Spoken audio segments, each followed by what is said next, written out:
آج لاہور میں آپ نے اپنی آنکھوں کے ساتھ وہ منظر بھی دیکھ لیا کہ ہمارے بچے اس حد تک گر چکے ہیں کہ انہیں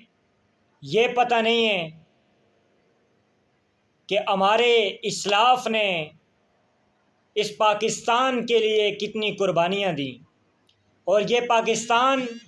لا الہ الا اللہ محمد رسول اللہ کی بنیاد پر معرض وجود میں آیا، اور آج لاہور میں آپ نے دیکھا اپنی آنکھوں سے، اور یہ منظر آپ میری سکرین پہ بھی دیکھ رہے ہیں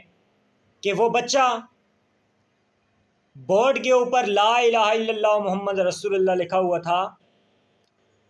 وہ بچے نے اس بورڈ کے اوپر ڈنڈے برسانا شروع کیے، یا آپ میری سکرین کے اوپر دیکھ رہے ہیں۔ کیا ان بچوں کے گھروں سے ان کو تعلیم نہیں دی جاتی کہ بیٹے ایسے الفاظوں کے ان کی قدر کرنی چاہیے، ایسے الفاظ جدھر لکھے ہوئے ہیں گرے ہوئے دیکھیں تو ان کو اٹھانا چاہیے؟ علامہ محمد اقبال رحمۃ اللہ علیہ کے ادھر مجھے شعر یاد آتا ہے۔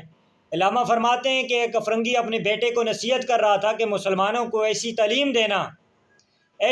دینا کہ یہ اپنے اسلاف کے کاموں کو بھول جائیں، جس طرح ان کے اسلاف نے محنت کی تھی وہ بھول جائیں، جس طرح اسلام تلوار سے پھیلا یہ تلوار کو بھول جائیں۔ علامہ فرماتے ہیں کہ تعلیم کے تیزاب میں ڈال کر اس کی خودی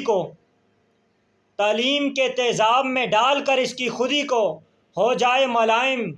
تو جدھر چاہے اسے پھیر